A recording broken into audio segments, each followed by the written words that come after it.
Hi, hello. Welcome to the second session on Bash scripting, that is nothing but Unix shell scripting.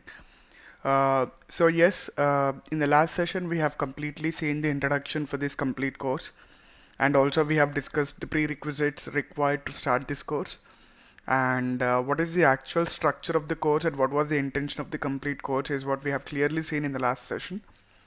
So we will not just repeat the same thing, but instead we will start discussing this chapter with the subtopic called shell programs. And this particular subtopic, shell programs, to give you an introduction, it will completely deal with introducing you to the word called shell and what is exactly a shell program. If you write a shell script or a shell program, what does it actually have and how does it actually executes is what we are going to discuss. And just to give you a brief explanation about what is written in the first paragraph of the general shell functions is this paragraph, or until here, it is completely speaking about one single statement, that is nothing but shell scripting is nothing but a file or executable file which has got set of commands that will be executed line by line. That's it. So to simply answer your question, if you have anything like what is shell scripting, shell scripting is nothing but a file which is an executable file which has got set of commands or set of functions to be executed line by line inside the file. That's it. For example, you wanted to look at date today on the server, and you wanted to look at what are the number of users in the server, and also you wanted to look at what are the different mount points in the server. If you want to do this, definitely you will be typing the commands first. If you want date, you would just type date date and you will find the date. And if you wanted number of users in the database, on the server, you would just go and cat/etc/password. And if you wanted, as I said, the third one, so first one is date, second one is the number of users, and the third one is I wanted to check the number of mount points on the server. You would just say df-h or df-g, whatever is appropriate. And if you wanted to do the same thing with the help of script, writing all these lines inside a file and then executing the file will basically do the same thing. So that is nothing but it will execute date and then it will execute next is cat/etc/password and then it will execute df-h. That's it. That is simply a shell script definition. Shell script is a file which is machine readable file, and it is also readable by human, and it has got set of commands that has to be executed line by line. That's it. That's the definition of shell scripting. And if you ask me what are the different shells available, yes, this is what will answer your question.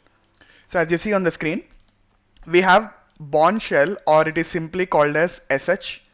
You have bash shell, which is born again shell, that is nothing but it is an extension to the Bourne shell, that is sh shell. And you have C shell, that is csh will be the extension of the file or a script which you write in C shell. And then 10x C shell, that is tcsh. So it is again advanced, or you can say just like bash is an advanced version of Bourne shell. Similarly, 10x shell is an advanced version of basic C shell. And apart from that, you also have Korn shell. So what is this first of all shell? Shell is nothing but it's a it's a flavor, or it's a platform to actually execute your commands, and this is the one that will actually interpret your commands and then convert that to the kernel of the operating system. So shell is something which is responsible to take the commands from the user and then pass it on to the kernel and execute in the kernel and then get you the result back. So definitely now with this definition, what is that you have understood? Without shell, human or user cannot interface or interact with the Unix platform at all. So you can say that each and every shell has got their own language. So you can just compare these shells with the languages that you have learned so far if you have some. For example, if you have learned PL/SQL, that's the language that you have learned to communicate and speak to the database, isn't it? And if you have learned Java, definitely it's a language that you have learned to actually speak to the you to create an application so that you have a better structured application that you wanted. So very similar to that, shells are nothing but those are the interfaces which will basically help humans or the user to actually give some command, and then it will take the command and appropriately execute in the kernel and get back you the result. And having said this definition, without a shell, there is no terminal at all on the Unix platform. By default, every Unix platform will have a shell. Without a shell, you cannot basically execute anything inside a Unix platform. It's mandatory. Now, these are the different ways, but I don't want to go in detail about what is Bourne shell, what is that it can do, what is born again shell, what is that it can do, etc., because it is very much in detail into Linux administration, which doesn't make any difference for us at this moment. But for you guys, to just let you know, all the Linux platforms will have by default bash shell as the default one. That means as soon as you log into your Linux systems, the default shell that it will have is bash. Having saying that, it is the default one, but even on the Linux machine, you can have Korn shell, you can have C shell, you can have Tenex shell, you can have multiple types of shells. Please remember that. On the IBM AIX machines, because I have worked so far, the default shell will be Korn shell. That is only the default one. That means on every Linux platform or the Unix platform that you find in the market, you can name them Fedora, Ubuntu, IBM AIX, Red Hat Enterprise Linux, Oracle Enterprise Linux, or you can call Sun Solaris, or now it is Oracle Solaris. You can call any operating system which is of Unix flavor. All the operating systems will have and will support all these shells. But out of all these shells, every operating system will have a default shell. So if you don't want the defaults to be changed, you can start using the same default one. Now you must be understanding better why it is good enough if you learn one shell scripting. That's fine. You don't need to learn Korn shell. You don't need to learn bash shell. You don't need to learn again C shell. You don't need to learn multiple shells at all. You learn one shell scripting for sure, as a confident and a complete module. You can execute or you can write those scripts anywhere on any Unix platforms, because all these shells are by default available on all the Unix platforms, isn't it? That's where now we are fixing ourselves to learn bash shell scripting.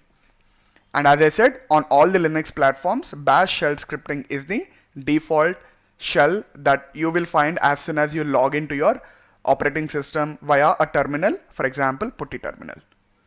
And what are the different kinds of shells that you will find on the system? If you want to go and see, I have something for you. So to connect that, I have my, as I said, Oracle Enterprise Linux 7 version running, and which is already pre-installed with my database, that is Oracle 12c. So I'm using the same environment for this course completely. So as you see on the screen, I am on Oracle Enterprise Linux. I logged in as Oracle user. Now in case if I wanted to just verify what are the different shells that this server can basically support, just go and cat /etc/shells. As you see on the screen from the document that I have just gave, you have Bourne shell, you have born again shell, you have C shell, you have Tenex C shell, and you have Korn shell as well. And these are the other basic shells that you will find in /usr, but basically /bin followed by this shell are the main shells that are specifically responsible for interacting with the server with by taking the user commands. As I said, born again shell, and you have your TCS, that is nothing but Tenex C shell, and Korn shell. So these are the different shells. This is how you can identify that whether your system can support bash shell or Korn shell, or they have that capability or not. You can find it like this. Now the next one is nothing but if you wanted to find what is the default shell that you are currently using, just go and type echo $shell. As I said you guys, on the Oracle Enterprise Linux or any other Linux systems like a Red Hat Enterprise Linux or anything like that, the default shell is /bin/bash. That is nothing but born again shell. Alright, So this is how you can find. And another way is, in case if you wanted to find what are the default shell with respect to a user on the operating system, you can grep from this. You will find the default shell here. So that means as soon as an Oracle user logs into the system, he will be using bash shell. That means you can also create a user on the operating system that with different shells as a default shell. I can create another user called Oracle 2 on the server where I can say the default shell should be Con shell. That means as soon as the user logs in, that is Oracle 2 logs into the server, the default shell will be Con. So this is the another way to find out, which user has got what shell by default. And just for an example, if I type date is a command, you will see the current time and date on the server, including the time zone that is default on the server. So when we install the database, server, whatever time zone you select, that time zone you will be visible here. Alright, and now let us come back to it. Before I go ahead with the next execution, I have one more topic for you. Why did we basically selected born again shell for this complete course, or why I preferred born again shell? There is a reason, because you can write interactive shells or non-interactive shells. You can use conditional statements, you can use arithmetic statements, you can use aliases. Aliases are nothing but you can call it as a nickname. For example, your name is XYZ and you have some puppy, pretty good nickname saying that ABC or A. Somebody calls you A, you will respond, or somebody calls you with the original name, you respond. Very similarly, you can write aliases with the short names, and that aliases can in turn go and execute one set of program as well. So very simple and straightforward, isn't it? That means you can, if you have daily commands, a very big set of commands that you execute on the server, in case if you want to simplify them, not to remember them every day, just write an alias, and every time you just say A, it will do set of jobs. You say B, it will do set of jobs, something like that. Anyway, we are going to see all of these in detail later, but just to tell you, why did we basically pick up born again shell? Because these are the different benefits that you have from the born again shell, which is maximum enough for all the Oracle DBAs to do their jobs and also do more than what is required. That's the reason born again shell is what I have picked up for this complete course, which you will also see that it will be useful by the end of this course. And now, having said that, the default shell that you are in is bash. It doesn't mean that you cannot redirect yourself to the other shell. If you want to redirect to the other shell, just type that shell name. So now you are into Con shell. And if you wanted to come back, just give exit. And if you wanted to go to C shell, just say CSH. You are in C shell. If you want to come back, just give exit. So this is how you can actually move from one shell to the another shell. Now you see, just as an example, if I go to Con shell, and even here if you wanted to check the date, the command is same. Date is the command that will work in Con shell, and also it will work in bash shell. It's only an example. Why am I stressing at this point is, every shell will have its own set of commands and own set of syntaxes.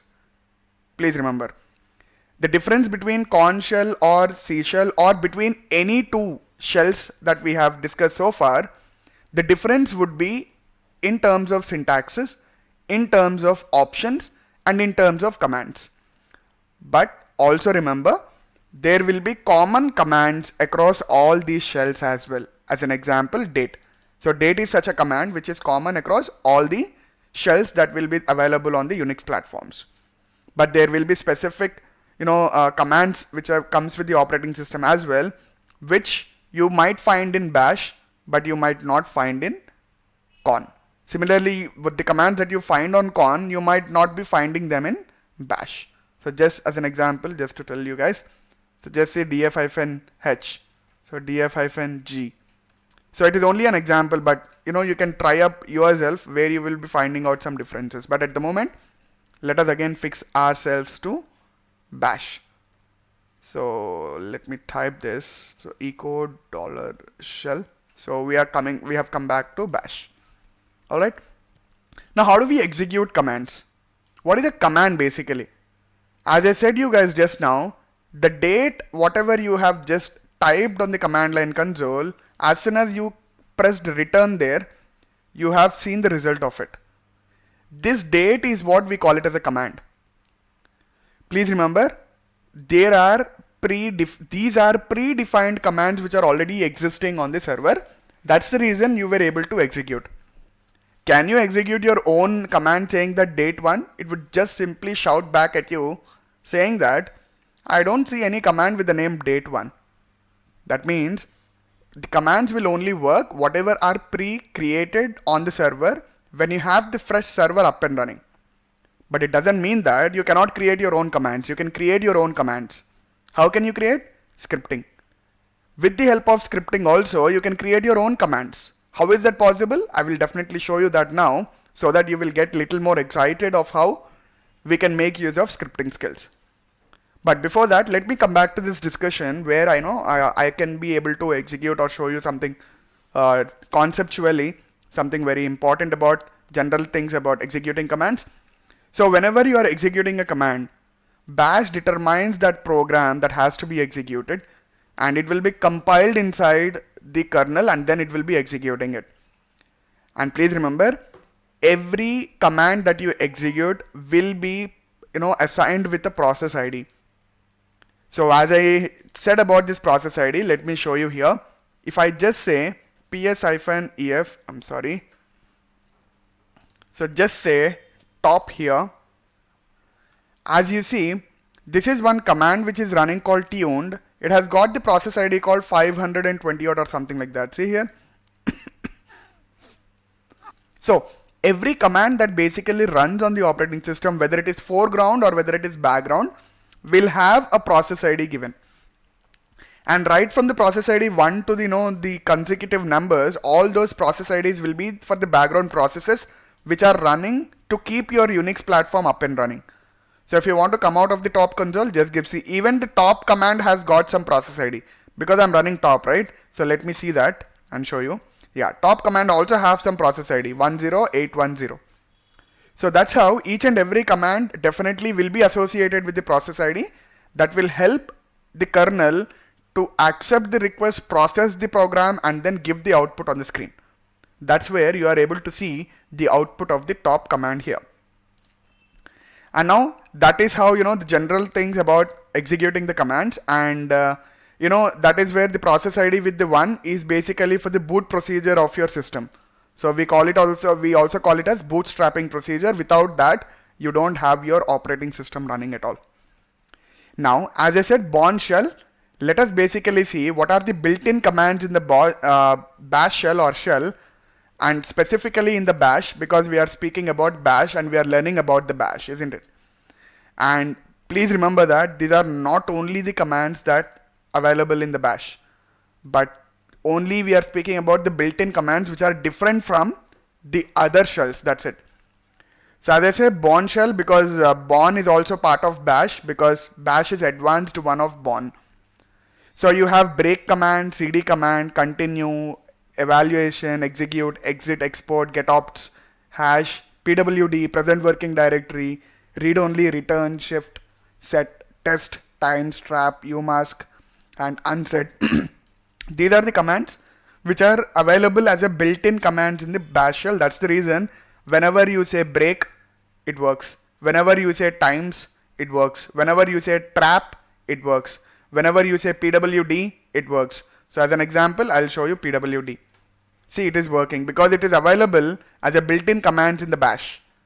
Very similarly, for bash built-in commands, you have logout, local, enable, echo, because echo is which works. As I said, alias is also another one. If I wanted to just say echo and then just display the same thing, display this, it will display the same thing. Echo is such a command which is available in bash, which will give you whatever you write after this echo, whether it is a direct content or it's a value of the variable. Alright, so as I said you earlier, if you just say echo shell, it will give you the value of this shell. That's how it works. And there are special built-in commands also, but special built-in commands are nothing but whenever you execute POSIX mode. So POSIX mode is another mode of logging into the database as a different terminal, but still we are not discussing about the POSIX at the moment because we are not purely into Linux administration, isn't it? And POSIX mode, where you can specially have a built-in commands just like break, continue, export, read only, whatever we have here, those things will be in the POSIX mode. They are special built-ins actually. So having understood what are the built-in commands in bash, before we start executing them, actually you have to understand very importantly a term called shebang. Basically, even if you ask few of the DBAs now who are into scripting as well, if you directly go to them and they ask what is the meaning of shebang, I'm sure few of them, or might be most of them, will not be able to give you the definition of the shebang, though they might be knowing it. But what is shebang? Shebang is set of hash and exclamatory, which will tell you the script to run in which shell. So as I said, you can write a script that can run in let me come back, that can run in shell, that can run in bash shell, that can run in C shell, that can run in 10x, or that can run in con, right? But that means you can write your script in any shell and you have to execute the script. For example, if you have written your script in con shell, you cannot execute that script in bash because the commands are unknown to the bash that you have written with specific to con. That's the reason shebang is something that you have to specify on the first line of the script, which will define in which shell the script has to be executed. For example, if you are writing the complete script in con shell and if you are just executing in the shell called bash, it will throw the error, right? But how can you make sure, though you are in bash script, you can run that script in the con? You have to specify shebang in the script. So shebang is nothing but on the first line of the script, you have to specifically say that this script has to be executed in the con shell. Then what happens is, though you are in bash shell, your script will be redirected to the con shell when it is executing, and then it will execute it successfully. Please don't panic. We are going to see some examples so that you understand what is that I meant regarding shebang. Alright, so before we actually go ahead, let me actually show you this one scripts as I told you, but before, okay, let me actually complete this concept as well, and then I'll start showing you what is that I meant as shebang, what is that I meant as default commands, and what is that I meant as the other general topics and process IDs, whatever I was speaking to you. And as you see on the screen, let us speak about building blocks. Building blocks is nothing but the way that you actually prepare your shell script. How do you build your shell script is what this particular subtopic will actually help you to do that.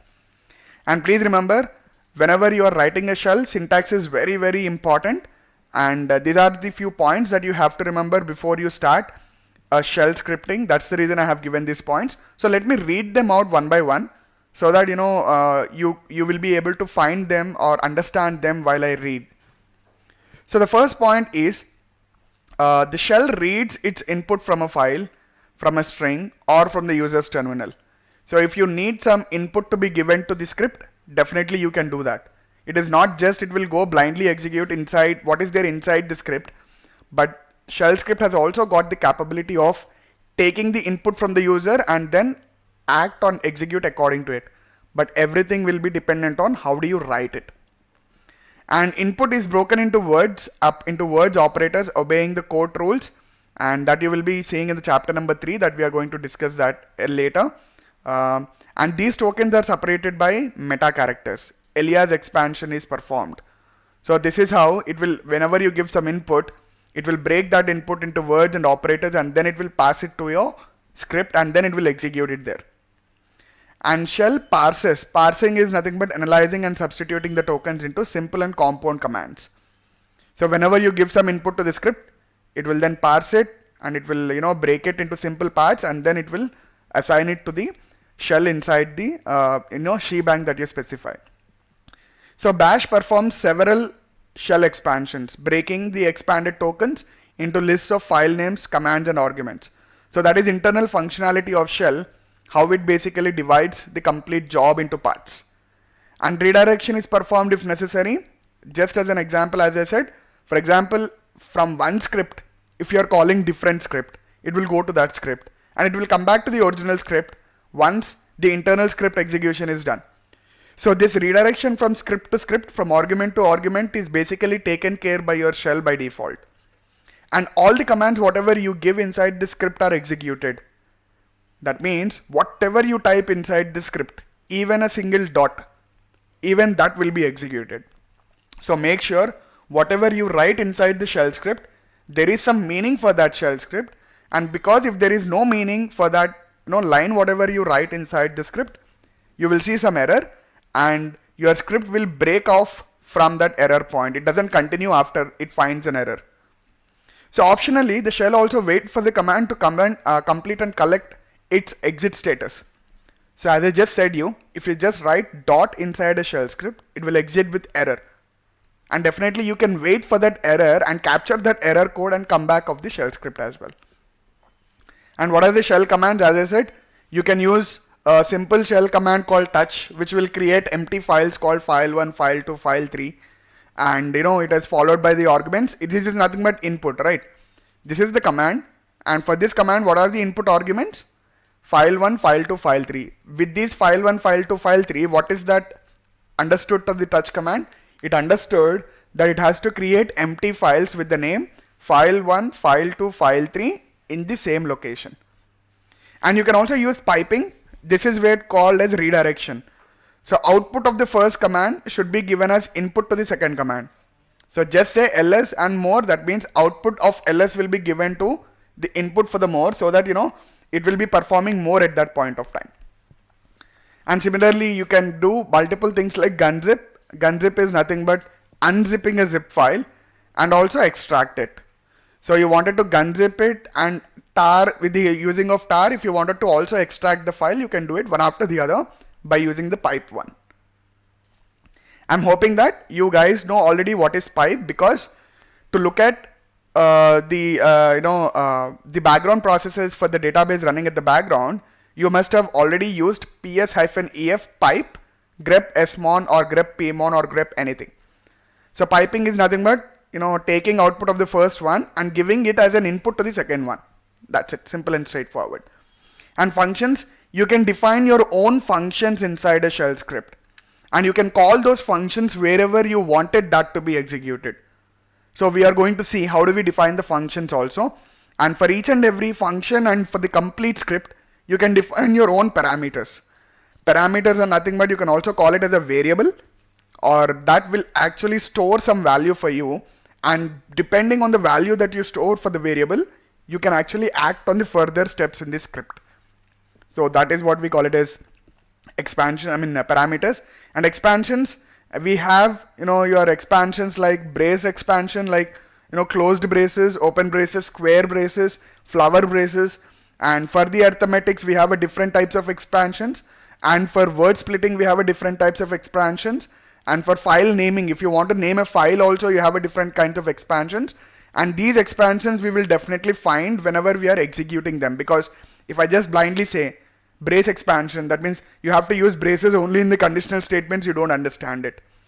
And you have to use tilde expansion whenever you wanted to only use within the for loop or something, or in the while loop.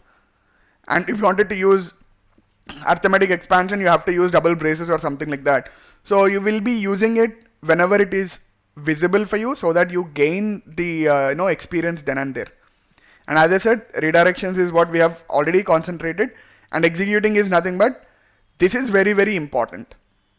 I don't want to go through this complete set of commands that you see on concept that I have written here, but I'll directly show you what does it mean. But before that, to show you, let me show you something here interesting. Probably you guys know that already. I have created one directory called scripting. This is where we are going to write whatever we are learning throughout this course. Alright. Now you guys probably know what is the meaning of cat, isn't it? Cat will basically go and read the data in the file that you are going to specify after the command. So this is an argument. This is the command. So passing an argument to the command, cat will execute according to the input that you have given. Hope you understood what my terminology said. Now, how is this cat command working? In case if you want to verify whether the command whatever you are going to execute will work or not, you just use which. Just say which and then command name. If you are able to see the result of this which command, that means whenever you type command called cat, it will be executed for sure because it is there in the output of which. And now, for example, you type something else which is not an operating system command at all. Just as an example, cold. So just say which cold. It is saying that I could not find cold in any of these locations. Now the point comes, or the question comes. Why this cold?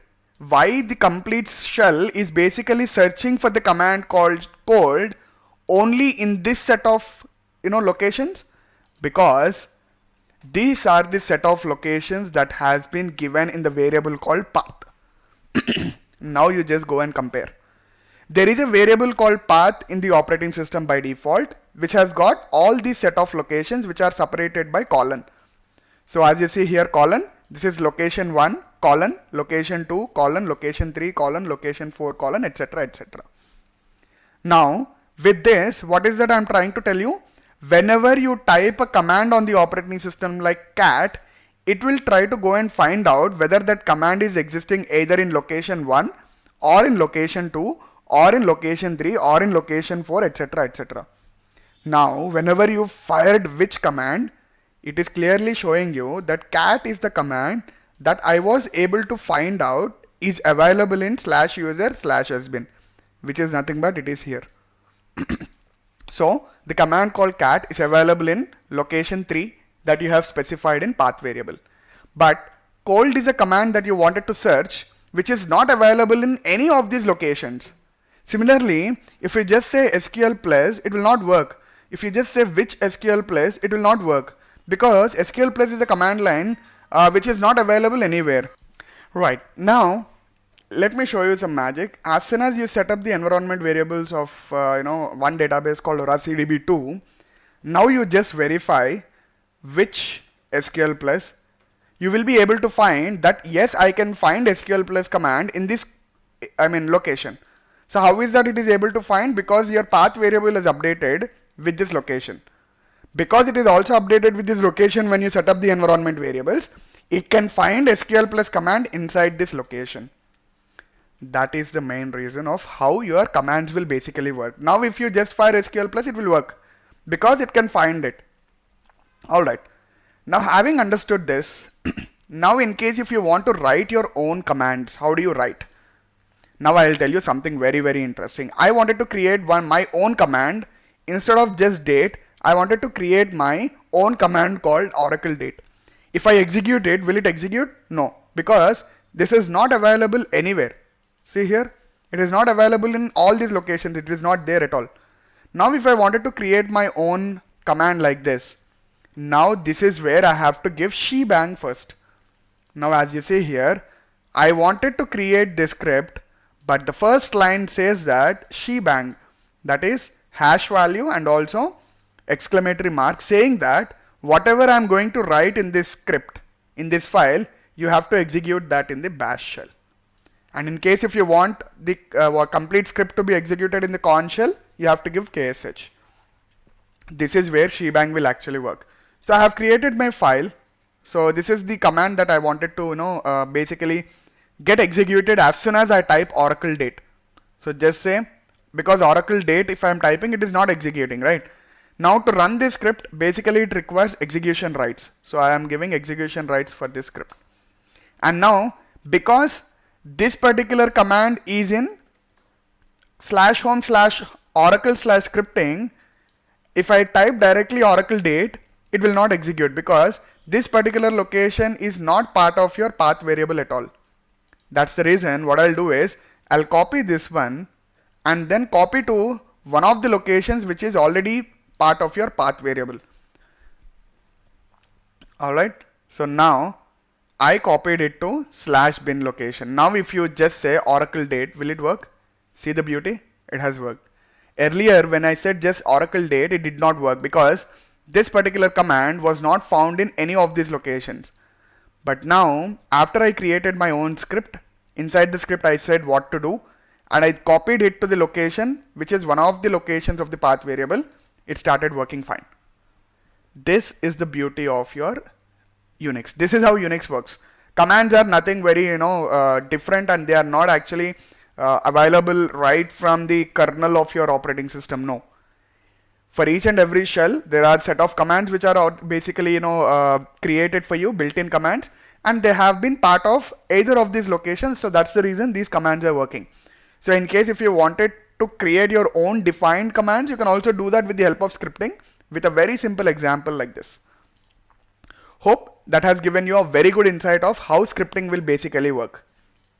So that's it for this session. We will again meet in the next session to write a proper script. How do we create and run a proper script? Because basically we have did that actually. So we have created a script and we are assuming that it's a command, and inside the script we have given a shebang, and also we have given the next command what it has to execute when I call this. This is how you write a script. But writing one-line script is not our target. So in the next chapter, we are going to write a proper script and then we are going to execute it and see the results of it. Alright? Thank you. Meet you in the next session. Bye.